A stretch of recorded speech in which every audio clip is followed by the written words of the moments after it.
Olá a todos.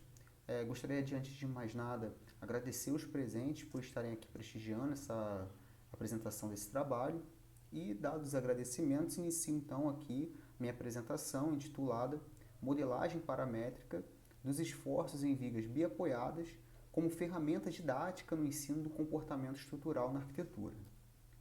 Bem, esse trabalho ele se inicia a partir da constatação feita por Saramago e Lopes de que existe uma lacuna no ensino de estruturas nos cursos de arquitetura e urbanismo no Brasil. Essa lacuna é referente a uma abordagem qualitativa do ensino das estruturas, visando atender aí um perfil de estudante que necessita da visualização dos fenômenos físicos para conseguir compreender como esses fenômenos impactam no comportamento das estruturas.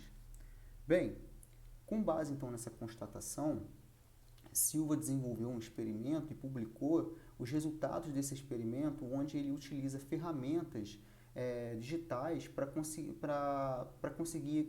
passar os conceitos no ensino de estruturas arquitetônicas. E não só isso, ele, além de ser bem sucedido em conseguir utilizar essas ferramentas no auxílio do ensino, ele também consegue se utilizar da precisão matemática dessas ferramentas para incentivar que os alunos utilizem elas nas disciplinas de projeto para conseguirem desenvolver paralelamente a concepção arquitetônica com a concepção estrutural, o que é muito bem-vindo, né, no processo de projeto. Entre essas tecnologias, uma das mais comuns é a modelagem paramétrica, uma das mais populares, né? A modelagem paramétrica, que é, segundo Woodbury, o desenvolvimento da relação das partes que compõem o projeto de um determinado artefato, né? Num sistema baseado em propagação, um dos tipos mais populares de sistemas de modelagem paramétrica, a manipulação dos parâmetros, então, vai propagar essas relações formando um grafo acíclico direto, ou seja, um grafo linear que não é recursivo e que vai ter então um início, né, que vai ser a manipulação dos parâmetros, um meio e o fim, que é o objeto, o artefato almejado. É muito comum que arquitetos, engenheiros e designers utilizem os editores de programação visual no lugar de linhas de código para desenvolver modelos paramétricos, porque eles são mais intuitivos, mais funcionais. Entre esses editores, um dos mais famosos é o editor Grasshopper, que trabalha dentro do software CAD Rhinoceros 3D.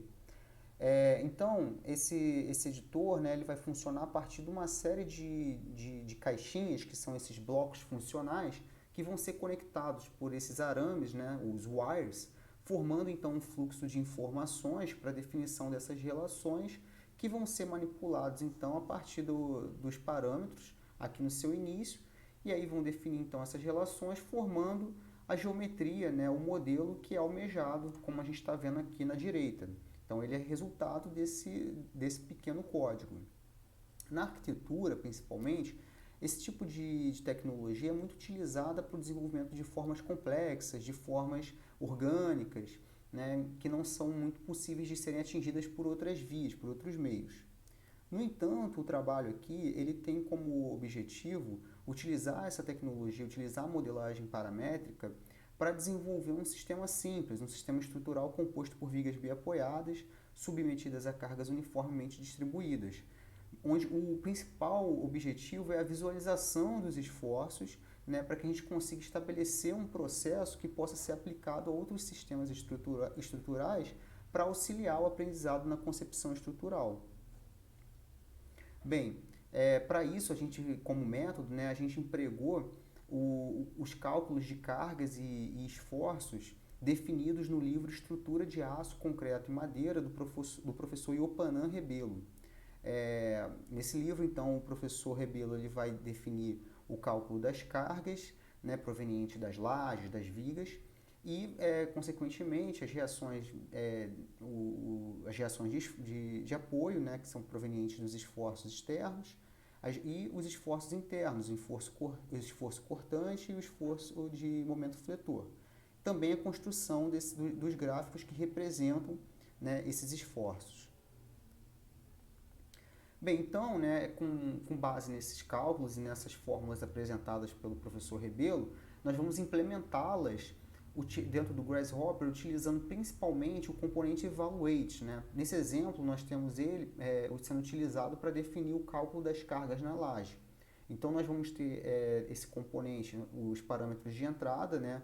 Aí, no caso, x, y, z e u, onde x é a altura da laje, y é o peso específico do concreto armado, z é a carga acidental e u a carga de revestimento. Nós vamos, então, definir dentro dele a expressão que vai ser avaliada para gerar o resultado que depois vai ser propagado em todo o restante do algoritmo.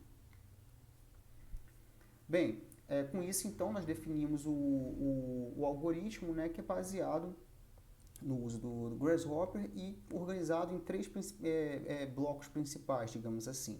Nós temos os argumentos, são os parâmetros de entrada, as cargas, né, no centro e, finalmente, os esforços externos e internos. E aqui embaixo nós vamos ter o desenvolvimento do modelo, né, da volumetria, para que a gente consiga visualizar isso em tempo real e aí sim auxiliar os estudantes.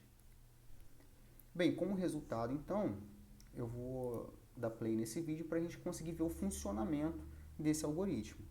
Nós vamos então ter um modelo que é responsivo aos parâmetros, né, a esses grupos de parâmetros, para gerar esses resultados que são visualizados tanto na viewport do Rhinoceros como nessa tabela.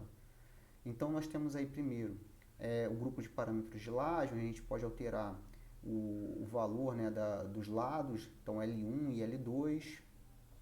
Temos também a altura da laje aí, modificando, né, os esforços. Vamos ter os parâmetros de viga, onde a gente vai poder alterar a altura, a largura da viga, definir se vai haver ou não uma alvenaria em cima dessa viga, e essa alvenaria vai atender a configuração dos parâmetros das alvenarias, né, para também impactar os esforços. Bem, esse modelo ele não só vai desenvolver uma série de cálculos, né, automatizados, mas ele também vai tomar decisões com base em expressões booleanas que vão fazer uma série de definições, como, por exemplo, o tipo de armação da laje.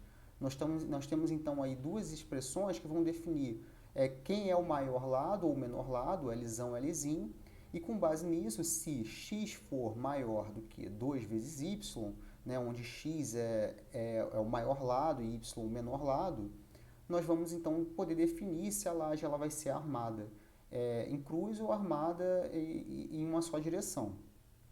Então, aqui a gente vai ver, né, na manipulação que quando eu aumento muito L1, deixando ele 2 vezes maior que L2, nós vamos ter a laje armada em uma só direção. Contrário, né, se eu diminuir, ela volta a ser em cruz, e se eu aumentar L2, ela volta a ser armada em uma só direção, né, obedecendo aquela relação, aquela proporção. Então, essa foi uma pequena demonstração do algoritmo, né, em funcionamento, e com base nesse resultado, a gente pode concluir que é possível, né, que existe potencial no uso dessa ferramenta para o ensino e aprendizado do comportamento das estruturas, uma vez que ela promove a visualização dos efeitos e das cargas com precisão do método matemático em tempo real, né, o que é muito mais didático do que simplesmente uma imagem estática. A gente faz a ressalva de que ainda se trata de um experimento inicial, com uma série de, né, onde a gente ainda está desenvolvendo uma série de modelos para fins didáticos, e a gente pretende poder aplicar no futuro, implementar esses modelos no ensino aí, em experimentos reais mesmo de sala de aula. Bem, aqui então temos a referência, né, as referências que foram utilizadas para esse trabalho, e com isso eu finalizo a minha apresentação e gostaria novamente de agradecer a presença de todos. Obrigado.